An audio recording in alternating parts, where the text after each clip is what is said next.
Learn സിമാറ്റിക്സിന്റെ മറ്റൊരു ക്ലാസ്സിലേക്ക് എല്ലാവർക്കും സ്വാഗതം. കേരള PSCയുടെ സാനിറ്ററി കെമിസ്റ്റ് എന്ന പോസ്റ്റിലേക്കുള്ള എക്സാമിന്റെ സിലബസ് ബേസ്ഡ് ക്ലാസ്സസ് ആണ് നമ്മൾ ചെയ്യുന്നത്. ഇന്ന് നമുക്ക് കെമിസ്ട്രിയിലെ കെമിക്കൽ കൈനറ്റിക്സ് എന്ന് പറയുന്ന ടോപ്പിക് ഡിസ്കസ് ചെയ്യാം. അപ്പൊ നമുക്ക് ക്ലാസ്സിലേക്ക് കടക്കാം. കെമിക്കൽ കൈനറ്റിക്സ് എന്ന് പറയുന്നത് കെമിസ്ട്രിയിൽ തന്നെ ഫിസിക്കൽ കെമിസ്ട്രിയിൽ വരുന്ന ഒരു ഭാഗമാണ്. So it is A branch of chemistry which deals with the study of reaction rates and mechanism. ഒരു റിയാക്ഷൻ നടക്കുമ്പോൾ അത് എത്ര വേഗത്തിൽ നടക്കുന്നു, എത്ര സമയം കൊണ്ട് നടക്കുന്നു, അതിൽ വരുന്ന മെക്കാനിസംസ് എങ്ങനെയൊക്കെയാണ്. ഒരു റിയാക്ഷൻ നമ്മൾ കൺസിഡർ ചെയ്യുകയാണെങ്കിൽ റിയാക്റ്റൻസ് കൂടി ചേർന്ന് പ്രൊഡക്റ്റ് ആയിട്ട് മാറുന്നു, അല്ലെങ്കിൽ റിയാക്റ്റൻസിന് ഒരു രൂപമാറ്റം സംഭവിച്ച് അത് പ്രൊഡക്റ്റ് ആയിട്ട് മാറുന്നു. അപ്പോൾ എത്ര എമൗണ്ട് അതിനകത്ത് വരുന്നുണ്ട്, എത്ര റിയാക്റ്റൻസ് അതിൽ റിയാക്ട് ചെയ്തു, എത്ര പ്രൊഡക്ട്സ് നമുക്ക് കിട്ടി, അത് തന്നെ എത്ര സമയം കൊണ്ട് കിട്ടി, ഇങ്ങനെയുള്ള കാര്യങ്ങളൊക്കെയാണ് നമ്മൾ ഡീറ്റെയിൽഡ് ആയിട്ട് കെമിക്കൽ കൈനറ്റിക്സിൽ പഠിക്കുന്നത്. ഇഫക്റ്റീവ് കൊളീഷൻ, റിയാക്ഷൻ നടക്കുമ്പോൾ റിയാക്റ്റൻസ് കൂട്ടിയിടിച്ചുകൊണ്ടാണ് പ്രൊഡക്റ്റ് ഉണ്ടാകുന്നത് എന്ന് പറയുന്ന തിയറിയാണ് കൊളീഷൻ തിയറി. അപ്പൊ കൊളീഷൻ തിയറിയിൽ വരുന്ന പോയിന്റ്സ്, അതിൽ വരുന്ന ഇക്വേഷൻസ്, ഇതെല്ലാം നമുക്ക് ഡീറ്റെയിൽഡ് ആയിട്ട് ഈ ഒരു ഭാഗത്ത് പഠിക്കാനുണ്ട്. ഓക്കെ, അപ്പൊ ഇത്രയും കാര്യങ്ങളാണ് മെയിൻ ആയിട്ട് നമ്മൾ കെമിക്കൽ കൈനറ്റിക്സിൽ പഠിക്കുന്നത്. അപ്പൊ നമുക്ക് ഓരോന്നും ഡീറ്റെയിൽഡ് ആയിട്ട് നോക്കാം. ആദ്യം നമുക്ക് റേറ്റ് ഓഫ് റിയാക്ഷൻ നോക്കാം. Rate of reaction, the change in concentration of a reactant or product in unit time. ഒരു നിശ്ചിത സമയത്ത് എത്ര റിയാക്ടൻസ് അവിടെ റിയാക്ട് ചെയ്തു, അല്ലെങ്കിൽ എത്ര പ്രൊഡക്ട്സ് നമുക്ക് കിട്ടി, അതിനെയാണ് നമ്മൾ റേറ്റ് എന്നത് കൊണ്ട് ഉദ്ദേശിക്കുന്നത്. ഓക്കെ, അപ്പൊ നമ്മളൊരു റിയാക്ഷൻ തുടങ്ങുമ്പോൾ അവിടെ റിയാക്ടൻസ് മാത്രമേ ഉണ്ടാവുള്ളൂ, പ്രൊഡക്ട്സ് ഉണ്ടാവില്ല. പിന്നെ ആ ഒരു സമയം കഴിയും തോറും റിയാക്ടൻസിന്റെ അളവ്, അതിന്റെ കോൺസെൻട്രേഷൻ കുറഞ്ഞു വരും, ഡിക്രീസ് ചെയ്യാണ് ചെയ്യാം. പ്രൊഡക്ട്സിന്റെ അളവ് കൂടി വരും. അപ്പൊ ഇനീഷ്യലി റിയാക്ടൻസ് കോൺസെൻട്രേഷൻ കൂടുതലായിട്ടിരിക്കും, പിന്നെ പ്രൊഡക്ട്സിന്റെ കോൺസെൻട്രേഷൻ പതിയെ കൂടി വരും. അപ്പോൾ നമ്മളൊരു റിയാക്ഷന്റെ റേറ്റ് പറയുമ്പോൾ നമുക്ക് ഒന്നില്ലെങ്കിൽ decrease in concentration of reactance എന്ന് പറയാം, അതും അല്ലെങ്കിൽ increase in concentration of products. അങ്ങനെ രണ്ട് രീതിയിൽ നമുക്ക് റേറ്റിനെ എക്സ്പ്രസ് ചെയ്യാം. അപ്പൊ നമ്മളൊരു ഗ്രാഫിൽ അത് കാണിക്കുകയാണെങ്കിൽ എങ്ങനെ ഇരിക്കും, കോൺസെൻട്രേഷൻ വേഴ്സസ് ടൈം. കണ്ടോ, ഇനീഷ്യലി റിയാക്ടൻസ് ഹൈ ആയിട്ട് ഇരിക്കുകയാണ്, റിയാക്ടൻസ് കുറച്ചു നേരം കഴിയും തോറും അതിന്റെ അളവ് കുറഞ്ഞു വരുന്നു. പ്രൊഡക്ട്സ് തുടക്കത്തിൽ ഒന്നുമില്ല, കുറച്ചു നേരം കഴിയുമ്പോൾ പ്രൊഡക്ട്സിന്റെ അളവ് കൂടി വരുന്നു. അപ്പൊ ഇനീഷ്യലി റിയാക്ടൻസ് ആയിരിക്കും കൂടുതൽ അളവ്, കോൺസെൻട്രേഷൻ, പ്രൊഡക്ട്സ് ഉണ്ടാവില്ല. ഓക്കെ, അപ്പൊ decrease in concentration of reactants അല്ലെങ്കിൽ increase in concentration of products, രണ്ട് രീതിയിൽ നമുക്ക് റേറ്റ് പറയാനായിട്ട് സാധിക്കും. ഈ റേറ്റ് തന്നെ നമുക്ക് രണ്ട് തരമുണ്ട്. ആവറേജ് റേറ്റും പറയാം, ഇൻസ്റ്റന്റേനിയസ് റേറ്റും പറയാം. രണ്ടും തിയററ്റിക്കലി പറയുമ്പോൾ അർത്ഥം ഒന്ന് തന്നെയാണ്. അപ്പോൾ ഇത്ര സമയം കൊണ്ട് എത്ര കോൺസെൻട്രേഷൻ വ്യത്യാസം വന്നു, അതാണ് റേറ്റ്. അതിൽ ആവറേജ് റേറ്റ് എന്ന് പറയുന്നത് കുറച്ചും കൂടെ കൂടുതൽ സമയത്തിലേക്ക് നമ്മൾ കണക്കാക്കുന്നു, ഒരു ലോങ് ഇന്റർവെൽ ഓഫ് ടൈമിൽ കാൽക്കുലേറ്റ് ചെയ്യുന്ന റേറ്റ് ആണ് ആവറേജ് റേറ്റ്. ഇൻസ്റ്റന്റേനിയസ് റേറ്റ് എന്ന് പറയുമ്പോൾ ഇൻസ്റ്റന്റ്, ആ ഒരു ചെറിയ സെക്കൻഡ്സിൽ, സ്പ്ലിറ്റ് സെക്കൻഡ്സിൽ വരുന്ന ഒരു മാറ്റം, അതാണ് ഇൻസ്റ്റന്റേനിയസ് റേറ്റ്. ഒരു ഷോർട്ട് സ്പാനിൽ വരുന്ന ഒരു കോൺസെൻട്രേഷന്റെ ചേഞ്ച്, അതാണ് ഇൻസ്റ്റന്റേനിയസ് റേറ്റ്. ഓക്കെ, അപ്പൊ ചില റിയാക്ഷൻസ് ഒന്നിലധികം സ്റ്റെപ്പിൽ നടക്കുന്ന റിയാക്ഷൻസ് ഉണ്ടാകാം, മൾട്ടി സ്റ്റെപ്പ് റിയാക്ഷൻസ്. അങ്ങനെയുള്ള റിയാക്ഷൻ നമുക്ക് ഇൻസ്റ്റന്റേനിയസ് റേറ്റ് കണക്കാക്കാനായിട്ട് ബുദ്ധിമുട്ടാണ്. അപ്പൊ അതിലൊക്കെ നമ്മൾ ആവറേജ് റേറ്റ് ആണ് കണക്കാക്കുക. So average rate of A reaction can be calculated four multi step reaction. Okay, അപ്പൊ നമ്മൾ റേറ്റ് ഓഫ് റിയാക്ഷൻ പഠിച്ചു, ഇൻസ്റ്റന്റേനിയസ് റേറ്റ്, ആവറേജ് റേറ്റ് രണ്ടും മനസ്സിലാക്കാം. ഇനി നമുക്കൊരു റിയാക്ഷന്റെ റേറ്റ് നമുക്ക് എങ്ങനെ എക്സ്പ്രസ് ചെയ്യാം, എങ്ങനെ എഴുതാം എന്നുള്ളത് നോക്കാം. നമ്മളൊരു എക്സാമ്പിൾ കൺസിഡർ ചെയ്യാം. ഹൈഡ്രജൻ അയോഡൈഡിന്റെ decomposition, 2HI giving H2 plus I2. Hydrogen iodide dissociate ചെയ്തിട്ട് ഹൈഡ്രജനും അയോഡിനും ഉണ്ടായി. അപ്പൊ ഇതില് HI ആണ് അവിടുത്തെ റിയാക്റ്റന്റ്, H2 I2 ഇത് രണ്ടുമാണ് അവിടുത്തെ പ്രൊഡക്ട്സ്. അപ്പൊ നമ്മൾ ആവറേജ് റേറ്റ് ഒന്ന് എഴുതാം. ആവറേജ് റേറ്റ് എപ്പോഴും നമ്മൾ ഡെൽറ്റ, ഡെൽറ്റ കൊണ്ടാണ് സൂചിപ്പിക്കുക ചേഞ്ച് എന്ന് കാണിക്കാൻ. ഓക്കെ, അപ്പൊ കോൺസെൻട്രേഷന്റെ ചേഞ്ച് കാണിക്കാൻ ആവറേജ് റേറ്റിൽ നമ്മൾ ഡെൽറ്റ എന്ന സിമ്പിൾ ആണ് ഉപയോഗിക്കുന്നത്. അപ്പൊ നമ്മൾ പറഞ്ഞു decrease in concentration of reactant. ഇവിടുത്തെ റിയാക്ടന്റ് ആരാണ്? HI. അപ്പൊ അതിന്റെ അളവ് കുറയുവാണ് ചെയ്യാം. അപ്പൊ കുറവാണ് അല്ലെങ്കിൽ കുറയുവാണ് എന്ന് കാണിക്കാനായിട്ട് നമ്മൾ ഒരു മൈനസ് സൈൻ ഉപയോഗിക്കുന്നു. അപ്പൊ ഇവിടുത്തെ മൈനസ് സൈൻ എന്തിനെയാണ് റെപ്രസെന്റ് ചെയ്യുന്നത്? കോൺസെൻട്രേഷൻ കുറയുന്നു എന്ന് കാണിക്കാനാണ് മൈനസ് ഉപയോഗിക്കുന്നത്. അപ്പൊ റിയാക്ടൻസിന്റെ എഴുതുമ്പോൾ മാത്രമേ നമ്മൾ മൈനസ് ഉപയോഗിക്കുള്ളൂ. ഓക്കെ, പിന്നെ ഇവിടെ ഒരു സ്റ്റോഷിയോമെട്രിക് കോഎഫിഷ്യന്റ് ആയിട്ട് 2 വരുന്നുണ്ട്. അപ്പൊ റേറ്റ് എഴുതുമ്പോൾ നമ്മൾ അത് 1/2 എന്നാണ് എഴുതേണ്ടത്. അപ്പോൾ average rate is equal to minus 1/2 delta concentration of HI divided by delta T. T എന്ന് പറയുന്നത് ടൈം ആണ്. Which is equal to products എടുക്കാം. പ്രൊഡക്ട്സ് ആരാ? H2 ഉം I2. അപ്പൊ delta H2 by delta T, delta I2 by delta T. പ്രൊഡക്ട്സിന് നമ്മൾ increase ആണ്, അപ്പൊ നമ്മൾ മൈനസ് കാണിക്കേണ്ട. അത് പ്ലസ് ആണ്, പ്ലസ് നമ്മൾ ഇടുന്നില്ല. അപ്പൊ പ്രൊഡക്ട്സ് എപ്പോഴും പോസിറ്റീവ് ആണ്, റിയാക്ടൻസിന് എപ്പോഴും ഒരു നെഗറ്റീവ് കാണിക്കാം. റിയാക്ടൻസ് കുറയുന്നു, പ്രൊഡക്ട്സിന്റെ അളവ് കൂടുന്നു എന്ന് കാണിക്കാം. ടി എന്നുള്ളത് സമയമാണ്. ഈ സ്ക്വയർ ബ്രാക്കറ്റിൽ നമ്മൾ അതിന്റെ കോൺസെൻട്രേഷൻ അളവാണ് കാണിക്കുന്നത്. Change in concentration. ആദ്യം എത്ര ഉണ്ടായിരുന്നു, പിന്നെ എത്ര ഉണ്ട്, അപ്പൊ അതിന്റെ ഡിഫറൻസ്, അതാണ് ചേഞ്ച് ഇൻ കോൺസെൻട്രേഷൻ. അപ്പോൾ ഇങ്ങനെ ഡെൽറ്റ ഇട്ടിട്ട് നമ്മൾ ഈ രീതിയിൽ എഴുതാം. ഇവിടെ നോക്കൂ, എത്ര HI അവിടെ കുറഞ്ഞു, എത്ര അളവാണ് HI കുറയുന്നത് അത്രയും അളവിൽ തന്നെ H2 I2 അവിടെ ഉണ്ടാകുന്നുണ്ട്. അതുകൊണ്ടാണ് നമ്മൾ ഇവിടെ ഈക്വൽ ടു ഇടുന്നത് കേട്ടോ. Decrease in concentration of reactants തന്നെയായിരിക്കും increase in concentration of products. ഇവിടെ എത്ര കുറഞ്ഞു അത് ഇവിടെ കൂടി വരണം. അതാണ് നമ്മൾ ഈക്വൽ ടു എന്ന് കാണിക്കുന്നത്. ഓക്കെ, ഇതേപോലെ ഇൻസ്റ്റന്റേനിയസ് റേറ്റ് എഴുതാം. ഇൻസ്റ്റന്റേനിയസ് കാണിക്കുമ്പോൾ നമ്മൾ d/dt ആണ്. ചെറിയ ഒരു ചേഞ്ച് എന്ന് കാണിക്കാൻ വേണ്ടിയിട്ട് d/dt ആണ്. ബാക്കി എല്ലാം സെയിം കേട്ടോ. അപ്പൊ minus 1/2 dHI/dt is equal to dH2/dt is equal to dI2/dt. അപ്പൊ ഇതാണ് ആവറേജ് റേറ്റ്, ഇതാണ് ഇൻസ്റ്റന്റേനിയസ് റേറ്റ്. അപ്പൊ ഏതൊരു റിയാക്ഷൻ തന്നാലും ഈ ഒരു രീതിയിൽ നമുക്ക് റേറ്റ് എഴുതാനായിട്ട് സാധിക്കണം, അത് പഠിക്കണം. ഓക്കെ, ഇനി നമ്മൾ റേറ്റിന്റെ യൂണിറ്റ് എടുക്കുകയാണ്. റേറ്റ് എന്ന് പറയുന്നത് എന്താണ്? Concentration by time. കോൺസെൻട്രേഷൻ എന്ന് പറയുന്നത് mole per litre, mole litre raise to -1 by second, അപ്പൊ സെക്കൻഡ് റേസ് ടു -1 കേട്ടോ. കോൺസെൻട്രേഷൻ ബൈ ടൈം ആണ് റേറ്റ്. അപ്പൊ mole litre raise to -1, second raise to -1. റേറ്റിന്റെ യൂണിറ്റ് ഓർത്ത് വയ്ക്കുക, യൂണിറ്റ് ഓഫ് റേറ്റ് കേട്ടോ. Concentration by time. Okay, next നമുക്ക് factors affecting rate നോക്കാം. എന്തെല്ലാം ഫാക്ടേഴ്സ് ആണ് റേറ്റിനെ ബാധിക്കുന്നത്? ഒന്നാമത്തെ കോൺസെൻട്രേഷൻ. കോൺസെൻട്രേഷൻ ഒരു ഫാക്ടറാണ്. കോൺസെൻട്രേഷൻ മാറുന്നതിനനുസരിച്ച് റേറ്റ് മാറും. ഇനി നമ്മളുടെ റിയാക്ടൻസ് പ്രൊഡക്ട്സ് ഒക്കെ ഗ്യാഷ്യസ് സ്റ്റേറ്റിലാണെന്നുണ്ടെങ്കിൽ അവിടെ പ്രഷറും ഒരു ഫാക്ടറാണ് കേട്ടോ. അപ്പൊ കോൺസെൻട്രേഷൻ ഉണ്ട്, പ്രഷർ ഉണ്ട്, പിന്നെ ടെമ്പറേച്ചർ ഉണ്ട്, കാറ്റലിസ്റ്റ് ഉണ്ട്.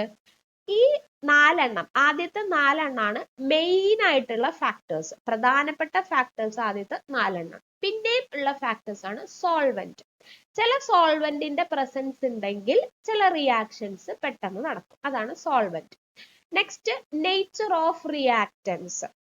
എല്ലാ റിയാക്ടൻസും ഒരേ സ്വഭാവം ആവണമെന്നില്ല. അപ്പൊ ചില മീഡിയത്തിലൊക്കെ പെട്ടെന്ന് റിയാക്ട് ചെയ്യാം, അതാണ് നേച്ചർ. അവരുടെ സ്വഭാവം അനുസരിച്ച് അവർ വേഗത്തിലോ പതുക്കെയോ ഒക്കെ റിയാക്ട് ചെയ്യാം. Next, physical state of reactants. ഇപ്പൊ ചില റിയാക്ഷൻസ്, ഇപ്പൊ നമ്മൾ അതിലെടുക്കുന്ന റിയാക്ടൻസും പ്രൊഡക്ട്സും എല്ലാം ഒരേ ഫേസിലാണ്, അതായത് എല്ലാം സോളിഡ് അല്ലെങ്കിൽ എല്ലാം ലിക്വിഡ്, അങ്ങനെയുള്ളതാണെങ്കിൽ അങ്ങനത്തെ റിയാക്ഷൻസ് പെട്ടെന്ന് നടക്കും. അതായത് ഒരേ സ്റ്റേറ്റിലാണെങ്കിൽ റിയാക്ഷൻ പെട്ടെന്ന് നടക്കും. പിന്നെ പറയുന്നത് സർഫസ് ഏരിയ. സർഫസ് ഏരിയ എന്ന് പറയുന്നത്, സർഫസ് ഏരിയ ആ ഒരു റിയാക്ഷൻ നടക്കാനായിട്ട് നമ്മൾ പ്രൊവൈഡ് ചെയ്യുന്ന ഒരു സ്ഥലം, അങ്ങനെ വിചാരിക്കാം. അപ്പൊ സർഫസ് ഏരിയ നമ്മൾ കൂടുതലാണെങ്കിൽ കൂടുതൽ റിയാക്ഷൻസ് സ്പീഡ് കൂടും, റിയാക്ടൻസ് കൂടുതൽ അവിടെ റിയാക്ട് ചെയ്യും. അപ്പൊ ഈ ഫാക്ടേഴ്സ് എല്ലാം നമുക്ക് ഡീറ്റെയിൽഡ് ആയിട്ട് തന്നെ പഠിക്കണം. അപ്പൊ നമുക്ക് ഓരോന്നായിട്ട് നോക്കാം. ആദ്യം ഇപ്പൊ ഫാക്ടേഴ്സ് ഏതൊക്കെയാണെന്ന് ജസ്റ്റ് ഒന്ന് നോട്ട് ചെയ്ത് വെക്കാം. ഓക്കെ, അപ്പൊ നമ്മുടെ ഒന്നാമത്തെ ഫാക്ടർ ആണ് കോൺസെൻട്രേഷൻ. അപ്പൊ നമുക്ക് കോൺസെൻട്രേഷൻ എങ്ങനെയൊക്കെ എഫക്ട് ചെയ്യും നോക്കാം. അതിന് വേണ്ടിയിട്ട് നമ്മൾ ആദ്യം തന്നെ റേറ്റ് ലോ പഠിക്കണം.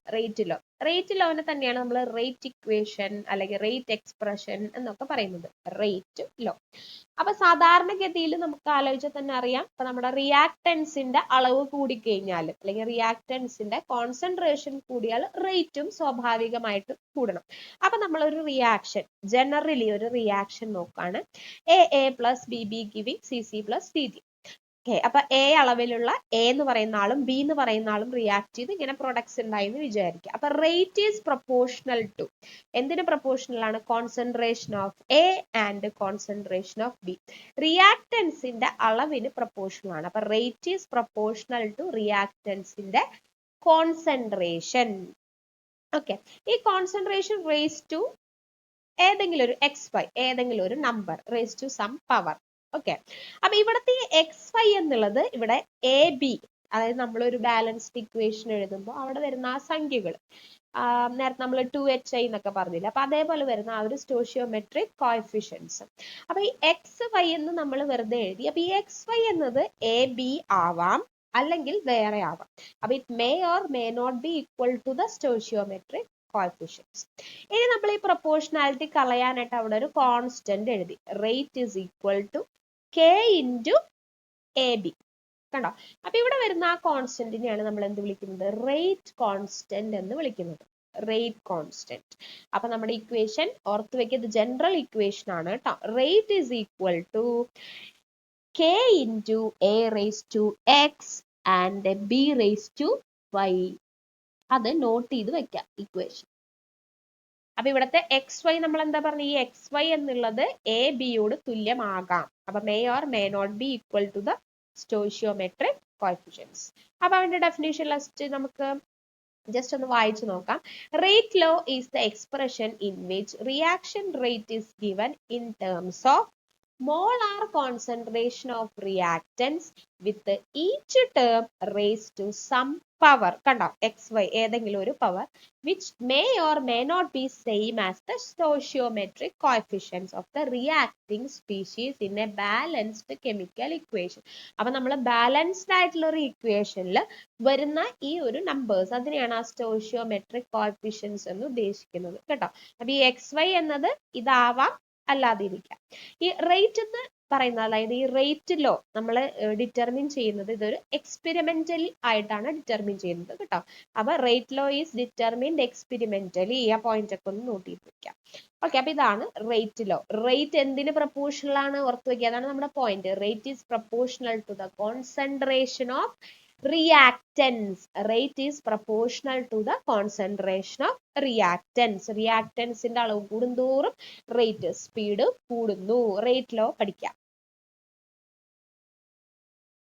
നെക്സ്റ്റ് നമുക്ക് രണ്ട് തരത്തിലുള്ള റിയാക്ഷൻസ് ഉണ്ട്. ജസ്റ്റ് ഒന്ന് അറിഞ്ഞിരിക്കുക. എലമെന്ററി റിയാക്ഷനും ഉണ്ട്, കോംപ്ലക്സ് റിയാക്ഷനും ഉണ്ട്. ഓക്കെ, ചില റിയാക്ഷൻസ് ഒറ്റ സ്റ്റെപ്പിൽ നടക്കും, taking place in one step. അതാണ് എലമെന്ററി റിയാക്ഷൻ. ചില റിയാക്ഷൻസിന് ഒന്നിലധികം സ്റ്റെപ്പ് ഉണ്ടാവില്ലേ, നമ്മൾ സ്റ്റെപ്പ് 1 സ്റ്റെപ്പ് 2 എന്നൊക്കെ പറഞ്ഞാൽ അതിന്റെ മെക്കാനിസം ഒക്കെ കാണിക്കാറുണ്ട്. അപ്പൊ അങ്ങനെയുള്ള റിയാക്ഷൻസിനെ നമ്മൾ പറയുന്നതാണ് കോംപ്ലക്സ് റിയാക്ഷൻസ്. അപ്പൊ സീക്വൻസസ് ആയിട്ട് നടക്കുന്നു, സ്റ്റെപ്പ് ബൈ സ്റ്റെപ്പ് നടക്കുന്ന റിയാക്ഷൻസ് ആണ് കോംപ്ലക്സ്. ഒറ്റ സ്റ്റെപ്പിൽ, സിംഗിൾ സ്റ്റെപ്പിൽ നടക്കുന്നതാണ് എലമെന്ററി. ഓക്കെ, അതൊന്ന് ജസ്റ്റ് ഒന്ന് നോട്ട് ചെയ്ത് വെക്കുക. Elementary and complex reactions. അടുത്ത് നമുക്ക് ഓർഡർ ഓഫ് എ റിയാക്ഷൻ നോക്കാം. അപ്പൊ ഇത് നമ്മുടെ സിലബസിൽ പ്രത്യേകം എടുത്തു പറഞ്ഞിട്ടുള്ള ഒരു ഭാഗമാണ് കേട്ടോ. ഓർഡറും മോളിക്കുലാരിറ്റിയും ഒക്കെ സിമ്പിൾ ആണ്, അപ്പൊ നമുക്ക് ജസ്റ്റ് പഠിച്ചെടുക്കാവുന്നേ ഉള്ളൂ. അപ്പൊ ഒരു റിയാക്ഷന്റെ നമ്മൾ റേറ്റ് ലോ അല്ലെങ്കിൽ റേറ്റ് എക്സ്പ്രഷൻ എഴുതി എന്ന് വിചാരിക്കും. അപ്പൊ നമ്മൾ നേരത്തെ പഠിച്ചില്ലേ, rate is equal to K into AB raise to some powers. അപ്പൊ ഇവിടെ ഏതെങ്കിലും ഒക്കെ ഇപ്പൊ എക്സ്പെരിമെന്റലി നമ്മൾ ഡിറ്റർമിൻ ചെയ്യുമ്പോൾ ഇവിടെ ഏതെങ്കിലും ഒക്കെ ഒരു സംഖ്യകൾ വരാം. അപ്പൊ ഇവിടെ നമ്മൾ 2 1/2 ആണെന്ന് വിചാരിക്കാം. അപ്പൊ നമ്മളൊരു റേറ്റ് ലോ എക്സ്പ്രഷൻ എഴുതിയിട്ട് അതിന്റെ പവേഴ്സ് നോക്കാം. അപ്പൊ ഇവിടെ പവേഴ്സ് ഏതൊക്കെയാണ്? 2ഉം 1/2. ഈ പവേഴ്സ് നമ്മൾ ആഡ് ചെയ്യണം, അതിന്റെ സമ്മ് കണക്കാക്കണം. ആഡ് ചെയ്തിട്ട് കിട്ടുന്ന ആ ഒരു സംഖ്യ, അതാണ് ആ റിയാക്ഷന്റെ റേറ്റ്, ആ റിയാക്ഷന്റെ ഓർഡർ എന്ന് പറയുന്നത്. അപ്പൊ it is the sum of powers of concentration of reactants in the rate law expression. Sum of powers. അപ്പൊ നമ്മൾ റേറ്റ് ലോ എക്സ്പ്രഷൻ എഴുതുക, പവേഴ്സ് നോക്കുക, അത് ആഡ് ചെയ്യുക. ആഡ് ചെയ്തിട്ട് കിട്ടുന്നതാണ് അതിന്റെ ഓർഡർ. 2 + 1/2 5/2. ഈ ഓർഡർ എന്ന് പറയുന്നത് ഇന്റിജർ ആണ്. അപ്പൊ അതിന് ഏത് വാല്യൂ വേണമെങ്കിൽ വരാം. ഓക്കെ, 0 വരാം, ഫ്രാക്ഷൻ വരാം, ഇന്റിജേഴ്സ് വരാം കേട്ടോ. അപ്പൊ order it can be integer or 0 or fraction. 0 order reactions ഒക്കെ ഉണ്ട്. ഓക്കെ, പിന്നെ നമ്മൾ പറഞ്ഞു എക്സ്പെരിമെന്റൽ ആയിട്ടാണ് നമ്മൾ ഡിറ്റർമിൻ ചെയ്യുന്നത്. അപ്പൊ ഓർഡർ എന്ന് പറയുന്നത് എന്ത് ക്വാണ്ടിറ്റിയാണ്? എക്സ്പെരിമെന്റൽ ക്വാണ്ടിറ്റിയാണ്. അപ്പൊ ആ പോയിന്റ്സ് ഒക്കെ നമ്മൾ നോട്ട് ചെയ്ത് വെക്കണം. ഇനി നമ്മൾ നേരത്തെ പറഞ്ഞ കോംപ്ലക്സ് റിയാക്ഷൻസ് ആണെങ്കിൽ ഒന്നിലധികം സ്റ്റെപ്പിൽ റിയാക്ഷൻ നടക്കുമെന്ന് വെക്കുക. അപ്പൊ നമ്മൾ ഏത് സ്റ്റെപ്പിന്റെ ഓർഡർ ആണ് കണക്കാക്കുക? അതിൽ ഏതാണോ സ്ലോ ആയിട്ട് നടക്കുന്നത് അതാണ് അതിന്റെ നമ്മുടെ റേറ്റ് ഡിറ്റർമിനിങ് സ്റ്റെപ്പ്. അപ്പൊ ആ സ്ലോ സ്റ്റെപ്പിന്റെ ഓർഡർ ആണ് ആ മൊത്തം റിയാക്ഷന്റെ ഓർഡർ. ഇപ്പൊ ഒരു റിയാക്ഷൻ 1 or 2 സ്റ്റെപ്പിൽ നടക്കണമെന്ന് വെക്കാം. ഓരോ സ്റ്റെപ്പിലും നമുക്ക് ഇതേപോലെ എഴുതിയിട്ട് ഓർഡർ കണ്ടുപിടിക്കാനായിട്ട് പറ്റും. അപ്പൊ ഏതായിരിക്കും അതിന്റെ യഥാർത്ഥ ഓർഡർ എന്ന് നമുക്ക് കൺഫ്യൂഷൻ വരാം. അപ്പൊ അങ്ങനെയുള്ള കോംപ്ലക്സ് റിയാക്ഷന്റെ കേസിൽ അതിൽ ഏതെങ്കിലും ഒരു സ്റ്റെപ്പ് ആയിരിക്കും അതിന്റെ സ്ലോ സ്റ്റെപ്പ്, പതുക്കെ നടക്കുന്നത്. ആ സ്റ്റെപ്പാണ് അതിന്റെ റേറ്റ് ഡിറ്റർമിനിങ് സ്റ്റെപ്പ്. അപ്പൊ ആ സ്റ്റെപ്പിന്റെ ഓർഡർ ആയിരിക്കും അതിന്റെ ഓവറോൾ ഓർഡർ. അപ്പൊ കോംപ്ലക്സ് റിയാക്ഷൻസിന്റെ കേസിൽ സ്ലോവസ്റ്റ് സ്റ്റെപ്പാണ് റേറ്റ് ഡിറ്റർമിനിങ് സ്റ്റെപ്പ്. അതൊരു പ്രധാനപ്പെട്ട പോയിന്റ് ആണ് കേട്ടോ. അപ്പൊ അതൊന്ന് നോട്ട് ചെയ്ത് വെക്കാം. റേറ്റ് ഡിറ്റർമിനിങ് സ്റ്റെപ്പ് ഏതാണ്? Slowest step. അപ്പോ ആ സ്റ്റെപ്പിന്റെ ഓർഡർ ആയിരിക്കും റിയാക്ഷന്റെ മൊത്തത്തിലുള്ള ഓർഡർ. ഓക്കെ, അപ്പൊ ഇങ്ങനെ നമുക്ക് ഒരു റിയാക്ഷൻ തന്നു കഴിഞ്ഞാൽ അല്ലെങ്കിൽ ഒരു റേറ്റ് എക്സ്പ്രഷൻ തന്നു കഴിഞ്ഞാൽ ഓർഡർ കാൽക്കുലേറ്റ് ചെയ്യാനായിട്ട് പഠിക്കുക. ജസ്റ്റ് ആ പവേഴ്സ് സം ചെയ്തിട്ട് എഴുതാം. അടുത്ത നമുക്ക് നോക്കാം യൂണിറ്റ് ഓഫ് റേറ്റ് കോൺസ്റ്റന്റ്. ഇപ്പൊ നമ്മൾ നേരത്തെ പറഞ്ഞില്ലേ കെ, നമ്മുടെ റേറ്റ് കോൺസ്റ്റന്റ്. അപ്പൊ ഈ കെയുടെ യൂണിറ്റ് എന്ന് പറയുന്നത് ഓർഡർ മാറുന്നതിനനുസരിച്ച് മാറും. അപ്പൊ 0 ഓർഡർ റിയാക്ഷന്റെ യൂണിറ്റ് അല്ല ഫസ്റ്റ് ഓർഡർ. അപ്പൊ ഇതൊക്കെ ചോദിക്കാറുള്ള ക്വസ്റ്റ്യൻ ആണ്. അപ്പൊ 0 ഓർഡറിന്റെ യൂണിറ്റ്, അതായത് നമ്മുടെ കെയുടെ യൂണിറ്റ് എന്ന് പറയുന്നത് mole per litre second raise to -1. First order ആണെങ്കിൽ അത് second raise to -1. Second order ആണെങ്കിൽ mole raise to -1 litre second raise to -1. Third order ആണെങ്കിൽ mole raise to -2 litre square second raise to -1. അപ്പൊ ഇത് നമുക്ക് കണ്ടുപിടിക്കാനായിട്ടുള്ള general ആയിട്ടുള്ള ഒരു equation ഉണ്ട്. അത് പഠിക്കാൻ എളുപ്പം. അപ്പൊ ഏത് ഓർഡറിൽ ചോദിച്ചാലും നമുക്ക് അതനുസരിച്ച് കാൽക്കുലേറ്റ് ചെയ്യാനായിട്ട് പറ്റും.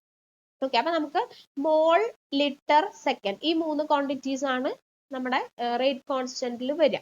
ഏതൊക്കെ വരും? മോള്, ലിറ്റർ, സെക്കൻഡ്. കാരണം കോൺസെൻട്രേഷനും ടൈമും ആണ് അതിൽ വരുന്നത്.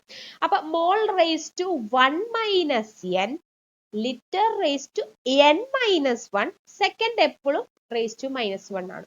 അപ്പൊ ടൈം എപ്പോഴും കോൺസെൻട്രേഷൻ ബൈ ടൈം അല്ല. അപ്പൊ ടൈം എപ്പോഴും റേസ് ടു -1 എന്ന് ഓർക്കുക കേട്ടോ. അപ്പൊ സെക്കൻഡ്സിന്റെ അവിടെ നമുക്ക് എപ്പോഴും എന്താണ് വരിക? -1.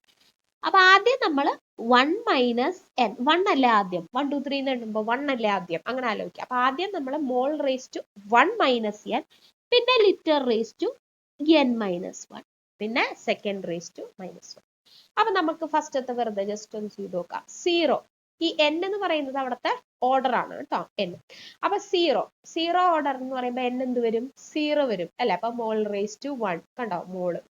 ഇനി ലിറ്ററിന്റെ അവിടെ എന്ത് വരും? 0 - 1 -1 കണ്ടോ, l റേസ് ടു -1. സെക്കൻഡ് എപ്പോഴും -1. അപ്പൊ എന്നിന്റെ സ്ഥാനത്ത് നമ്മൾ ഏതാണോ ഓർഡർ ആ സംഖ്യ ഇട്ട് കൊടുക്കുക. 0 ആകുമ്പോൾ 0, ഫസ്റ്റ് ഓർഡർ ആകുമ്പോൾ 1, സെക്കൻഡ് ഓർഡർ 2, തേർഡ് ഓർഡർ 3. അപ്പൊ നിങ്ങൾ ഈ ഇക്വേഷനിൽ വെറുതെ 1 2 3 ഒന്ന് ഇട്ട് നോക്കിയിട്ട് ഇത് കറക്റ്റ് ആവണല്ലേ നോക്കാം കേട്ടോ. അപ്പൊ ജനറൽ ഇക്വേഷൻ പഠിച്ചിട്ട് ചെയ്യാം. അപ്പൊ റേറ്റ് കോൺസ്റ്റന്റിന്റെ യൂണിറ്റ്, അപ്പൊ നമ്മൾ റേറ്റിന്റെ യൂണിറ്റ് വേറെ പഠിച്ചിട്ടുണ്ട് കേട്ടോ. ഇത് റേറ്റ് കോൺസ്റ്റന്റിന്റെ യൂണിറ്റ്, രണ്ടും പഠിക്കണം. ഓക്കെ, അപ്പൊ നമുക്ക് അടുത്തത് നോക്കാം. നെക്സ്റ്റ് നമുക്ക് പഠിക്കാനുള്ളത് മോളിക്യുലാരിറ്റി. മോളിക്യുലാരിറ്റി എന്ന് പറയുന്നത് it is the number of reacting species taking part in an elementary reaction which must collide simultaneously in order to bring about a chemical reaction. അപ്പൊ നമ്മൾ നേരത്തെ പറഞ്ഞ പോലെ തന്നെ റിയാക്ടൻസ് കൊളൈഡ് ചെയ്തിട്ടാണ് പ്രൊഡക്ട്സ് ഉണ്ടാവുന്നത്. അപ്പൊ സൈമൾട്ടേനിയസ്ലി അറ്റ് എ ടൈം എത്ര റിയാക്ടൻസ് കൊളൈഡ് ചെയ്യുന്നു അതാണ് അതിന്റെ മോളിക്കുലാരിറ്റി. അപ്പൊ അത് ആറ്റംസോ അയോൺസോ മോളിക്യൂൾസോ എന്ത് വേണമെങ്കിൽ ആവാം. അപ്പൊ എത്ര റിയാക്ടൻസ് കൊളൈഡ് ചെയ്തിട്ടാണ് പ്രൊഡക്ട്സ് ഉണ്ടാകുന്നത്, അതിനെയാണ് അതിന്റെ മോളിക്കുലാരിറ്റി എന്ന് പറയുന്നത്. ഓക്കെ, അപ്പൊ നമ്മൾ വിചാരിക്കാം യൂണിമോളിക്കുലാർ, അപ്പൊ ഒരാളെ ഉണ്ടാവുള്ളൂ അവിടെ കൊളൈഡ് ചെയ്യുന്നത്. ബൈമോളിക്കുലാർ എന്ന് പറഞ്ഞാൽ അറ്റ് എ ടൈം 2 പേരായിരിക്കും അവിടെ കൊളീഷനിൽ ടേക്ക് പാർട്ട് ചെയ്യുന്നത് കേട്ടോ. അപ്പൊ അതാണ് അതിന്റെ മോളിക്കുലാരിറ്റി. അപ്പൊ നമ്മൾ ആലോചിച്ച് നോക്കിയേ, മോളിക്കുലാരിറ്റി 0 ആവുമോ? ഇല്ല. ആരും കൊളൈഡ് ചെയ്യാണ്ടിരിക്കും, ആരെങ്കിലും കൊളൈഡ് ചെയ്താലേ നമുക്ക് പ്രൊഡക്റ്റ് കിട്ടുള്ളൂ. അപ്പൊ മോളിക്കുലാരിറ്റി ഒരിക്കലും 0 ആവില്ല. അതേപോലെ നോൺ ഇൻഡിജർ ആവില്ല, ഫ്രാക്ഷൻ ഒന്നും ആവില്ല. അര ആൾക്കാർ കൊളൈഡ് ചെയ്തു, അത് നമുക്ക് പറയാൻ പറ്റില്ല. അപ്പൊ മോളിക്കുലാരിറ്റി എന്ന് പറയുന്നത് 0 ആവില്ല, ഒരു നോൺ ഇൻഡിജറും ആവില്ല കേട്ടോ. ഇനി നോക്കൂ, ഫോർ എ കോംപ്ലക്സ് റിയാക്ഷൻ, ഒന്നിലധികം സ്റ്റെപ്പിൽ നടക്കുന്ന ഒരു റിയാക്ഷൻ ആണെങ്കിൽ അതിൽ മോളിക്കുലാരിറ്റി പറയുന്നതിൽ അർത്ഥമില്ല. അതുകൊണ്ട് നമ്മൾ ബൈ ഡെഫിനിഷൻ തന്നെ പറയുന്നത് എന്താ, എലമെന്ററി റിയാക്ഷൻസ് കണ്ടോ. എലമെന്ററി റിയാക്ഷൻസിന്റെ കേസിലാണ് അത് കുറച്ചും കൂടെ മീനിങ് ഫുൾ ആവുള്ളൂ മോളിക്കുലാരിറ്റി എന്നുള്ളത്. അപ്പൊ നമ്മൾ ഒരു എക്സാമ്പിൾ നോക്കി, ഇപ്പൊ നേരത്തെ പറഞ്ഞ HIയുടെ കേസ് തന്നെ എടുക്കാം. 2HI giving H2 + I2. അപ്പൊ ഇവിടെ നോക്കുകയാണെങ്കിൽ 2 പേര് ബാലൻസ്ഡ് ഇക്വേഷൻ നോക്കണം കേട്ടോ. അപ്പൊ 2 പേര് at A time simultaneously collide ചെയ്തുകൊണ്ടാണ് അവിടെ ഡിസോസിയേഷൻ നടക്കുന്നത്. അപ്പൊ ഇത് എന്ത് റിയാക്ഷൻ ആണ്, ബൈമോളിക്കുലാർ കണ്ടോ. അപ്പൊ ഇത് എന്തിന് എക്സാമ്പിൾ ആണ്, ബൈമോളിക്കുലാർ റിയാക്ഷൻസിന് എക്സാമ്പിൾ ആണ്. അപ്പൊ മോളിക്കുലാരിറ്റി കണ്ടുപിടിക്കണമെങ്കിൽ നമ്മൾ എപ്പോഴും ബാലൻസ്ഡ് ഇക്വേഷൻ എഴുതാ, റിയാക്ടൻസ് എത്ര പേരുണ്ടെന്ന് നോക്കാം, ടോട്ടൽ, അതാണ് അതിന്റെ മോളിക്കുലാരിറ്റി. ഇതൊരു തിയററ്റിക്കൽ കൺസെപ്റ്റ് ആണ് കേട്ടോ. അപ്പൊ ഓർഡർ എന്ന് പറയുന്നത് നമ്മൾ നേരത്തെ പറഞ്ഞു എക്സ്പെരിമെന്റിൽ ഡിറ്റർമിൻ ചെയ്യുന്നതാണ്, അതേസമയം മോളിക്കുലാരിറ്റി എന്താണ്, തിയററ്റിക്കൽ ആണ്. അപ്പൊ ഓർഡറും മോളിക്കുലാരിറ്റിയും കമ്പയർ ചെയ്ത് നമ്മൾ പഠിക്കണം, അതിൽ വരുന്ന പോയിന്റ്സ് എല്ലാം പഠിക്കണം. ഒരു റിയാക്ഷൻ കണ്ടു കഴിഞ്ഞാൽ അതിന്റെ റേറ്റ് എക്സ്പ്രഷൻ എഴുതാൻ പഠിക്കണം, അതിൽ നിന്ന് അതിന്റെ ഓർഡറും മോളിക്കുലാരിറ്റിയും കണക്കാക്കാൻ പഠിക്കണം. ഓക്കെ, അപ്പൊ ഇതൊക്കെ സ്റ്റേറ്റ്മെന്റ് ടൈപ്പോ ഒക്കെ ചോദിക്കാം. പിന്നെ നമ്മൾ റേറ്റിന്റെ യൂണിറ്റ് പഠിക്കണം, റേറ്റ് കോൺസ്റ്റന്റിന്റെ യൂണിറ്റ് പഠിക്കണം. ആ ജനറൽ ഇക്വേഷൻസ് നമ്മൾ നേരത്തെ പറഞ്ഞ ജനറൽ ഇക്വേഷൻസ് പഠിച്ചിട്ട് അതനുസരിച്ച് നിങ്ങൾ സബ്സ്റ്റിറ്റ്യൂട്ട് ചെയ്ത് നോക്കുക കേട്ടോ. അപ്പൊ ഇത്രയും കാര്യങ്ങളാണ് ഈ ഒരു കൈനറ്റിക്സിന്റെ തുടക്കത്തിൽ വരുന്നത്, ഇൻട്രൊഡക്ഷൻ പോലെ വരുന്നത് കേട്ടോ. അപ്പൊ ഇത്രയും കാര്യങ്ങൾ പഠിക്കാം, ബാക്കിയുള്ള കാര്യങ്ങൾ നമുക്ക് അടുത്തൊരു ക്ലാസ്സിൽ ഡിസ്കസ് ചെയ്യാം. ഓക്കെ, അപ്പൊ നിങ്ങൾക്ക് ക്ലാസ്സസ് ഇഷ്ടമായെങ്കിൽ ലൈക്ക് ചെയ്യുക, ഷെയർ ചെയ്യുക, നിങ്ങളുടെ ഫീഡ്ബാക്സ് എല്ലാം കമന്റ്സിൽ അറിയിക്കുക. ഇതേപോലത്തെ ഫ്രീ ക്ലാസ്സസ് കിട്ടാനായിട്ട് ചാനൽ സബ്സ്ക്രൈബ് ചെയ്യുക. അപ്പൊ നമുക്ക് മറ്റൊരു ക്ലാസ്സിൽ കാണാം. Okay, bye, thank U.